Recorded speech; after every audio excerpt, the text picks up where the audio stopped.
ഏകക്കുട്ടിയെ വിളിക്കാൻ സ്കൂളിൽ ചെന്നപ്പം സ്കൂൾ ശൂന്യം. പാവം എന്റെ കുട്ടി മാത്രമേ ഉള്ളൂ ഇനി വീട്ടിൽ പോകാൻ വേണ്ടിയിട്ട്. അങ്ങനെ പുറത്തിറങ്ങിയപ്പോൾ ആളിന്റെ കാലിന്റെ മുട്ട് കാണിച്ചു തരുവാണ്. ഇന്നലെ ഒന്ന് വീണിട്ടുണ്ടായിരുന്നു. അപ്പൊ അതിന്റെ ആഫ്റ്റർ എഫക്ട്സ് ആയിട്ട് കാലിന് നല്ല വേദന ഉണ്ടെന്നൊക്കെ പറയുവാണ്.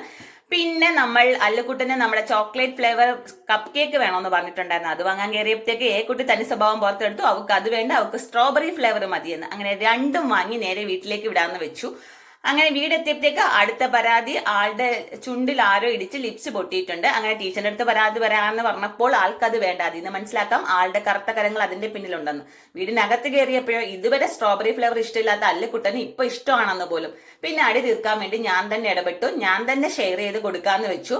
അങ്ങനെ ഏകക്കുട്ടിക്ക് രണ്ട് ഉമ്മയൊക്കെ കൊടുത്തപ്പോഴത്തേക്ക് ഏകക്കുട്ടി ആള് സെറ്റാണ് കേട്ടോ. ഏകക്കുട്ടിയുടെ പിണക്കം നമുക്ക് പെട്ടെന്ന് മാറ്റാൻ പറ്റും. പക്ഷെ അല്ലുക്കുട്ടന്റെ അങ്ങനെ മാറ്റാൻ പറ്റില്ല. അങ്ങനെ ഞാൻ രണ്ടുപേർക്കും ഷെയർ ചെയ്ത് കൊടുത്ത് പിണക്കമൊക്കെ മാറ്റി കഴിച്ചുകൊണ്ടിരുന്നപ്പോഴത്തേക്ക് ഇതാ രണ്ടെണ്ണവും അടുത്തിട്ടുണ്ട്. ഞാൻ ആരായി?